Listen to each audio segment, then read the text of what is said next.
Now, right now on Daybreak, the Taste of Buffalo returns. We highlight the efforts of local law enforcement. We're making sure your experience is just as sweet as the food.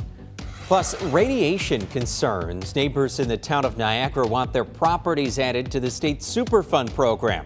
We'll tell you how the state is responding and what they say is next. Live from 2 on your side, this is Channel 2 News Daybreak.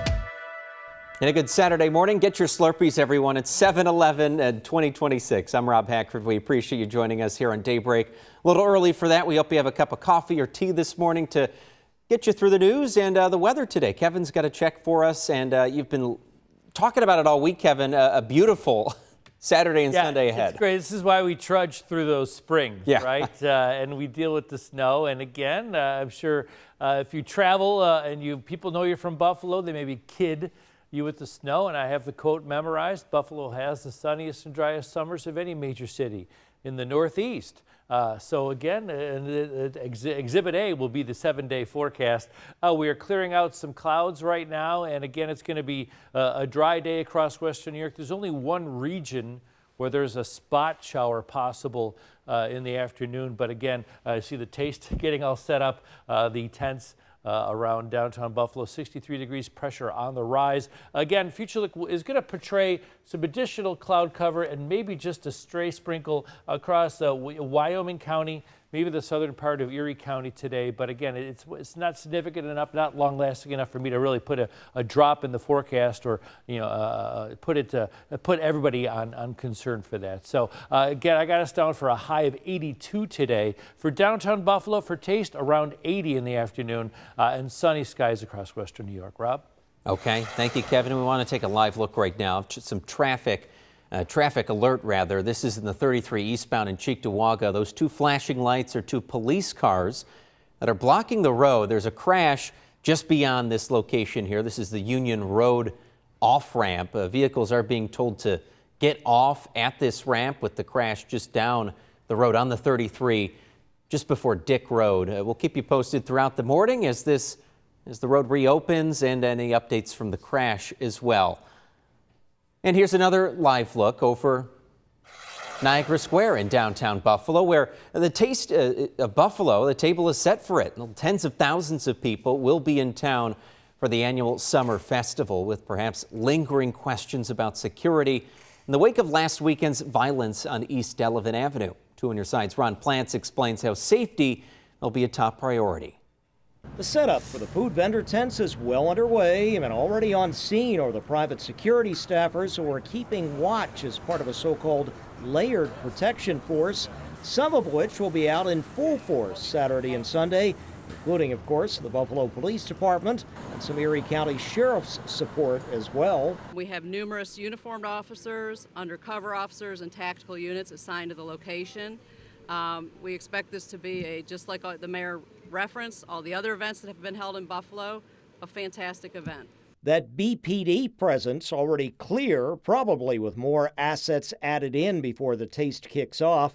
As we've seen in past years, plenty of officers deployed on the street and various other ways to keep watch, including a key federal element. We do have plainclothes officers walking around. We have, our partners at the FBI that are scrubbing social media and looking out for us as well. So we do have a full-on partnership with, between the city, local, state, and federal partners. Then as far as covering the outdoor street venue, we are an open-air festival. We're not a closed footprint, so we do have security at every checkpoint as well, watching individuals as they enter the footprint. Other than that, we also have the great partnership with the city, and the DPW is going to be bringing down trucks, blocking intersections. So from an external standpoint of our footprint, we are very secure. Also, they keep up with what's happening elsewhere. Whether it's, Taste of Syracuse or, the Taste of Chicago, probably 10 to 12 years ago, we did send a few folks out to the Taste of Chicago to meet with them, get some information out of them, share ideas, bounce ideas back and forth. So, we are always in communication with other events as well. On your side, Ron Plants, Channel 2 News. Now, thank you, Ron. And keep in mind, there are a handful of road closures in downtown Buffalo for the Taste. Niagara Square and Delaware Avenue between Chippewa and West Eagle Streets are now closed to traffic, and they will be through the weekend. All arteries into Niagara Square, including West Genesee, Court, Niagara, Jurg, and Perkins, are also closed. You can find a full list of the road closures as you look to navigate downtown this weekend on our website, WGRZ.com. Now, Buffalo police say they've arrested 4 people after shots were fired from the top of grain elevators near Ohio Street on the 4th of July. Officers apparently spotted the group with the help of a drone.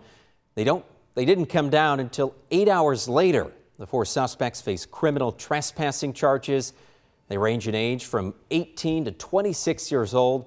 None of them live in the city of Buffalo. Police expect more arrests and charges as the investigation continues.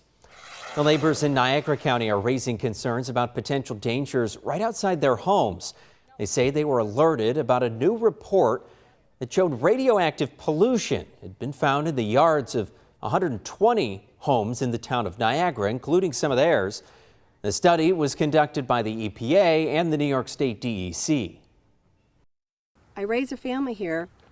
We enjoyed our property with our kids and their friends and grandkids, our pets. We have dogs that enjoy the outdoors. We spend time playing, and what we are told is now highly radioactive. A home is supposed to be your safe place where you can rest, have a garden, and we have gardens since we moved in, and it happens to be right over the highest spot. Now, people impacted are calling for their properties to be added to the state Superfund program immediately. The New York State DEC says it plans to hold a meeting later this summer. Well, child care costs can be a challenge for many families, and fewer programs and longer wait lists are making it even more difficult to find the right choice for children in our area. In Niagara County, the Boys and Girls Club is looking to make a difference. 2 on your side's Maura Vaughn reports. The sound of a busy first week of summer camp for the Lockport Boys and Girls Club. Avocado, this is how you play. In Niagara County, childcare can be tricky. I've had parents tell me if I don't know if my child has childcare, I have to quit my job or I can't accept a new position. Affordability also plays a role in what programs parents can choose. In December 2025, Niagara County announced Child Care Assistance Program funding would waitlist new applications or recertifications due to a lack of funding on the state and federal level. The subsidies from the CCAP helped eligible families pay for child care options. We've had several families straight up let me know. The only reason why we're here is because I have a scholarship, and if I don't get the scholarship, then my kid won't have care. Site Director Ishmael Mantooth says that's where Boys and Girls programs step in to give families more choices, even if they're on the CCAP wait list. The Boys and Girls Club is super big on not turning families away. We're good to keep helping families, so that's what we're going to do. The club got a 5-year LEAP grant from the New York State Office of Child and Family Services to support the program's mission. I make new friends and they're so kind. Right now, there are 60 kids signed up with more slots available. Now, as for the future, the Boys and Girls Club hopes to work with local leaders in Lockport and parks to expand their program into Outwater. On your side in Lockport, Maura Vaughn, Channel 2 News.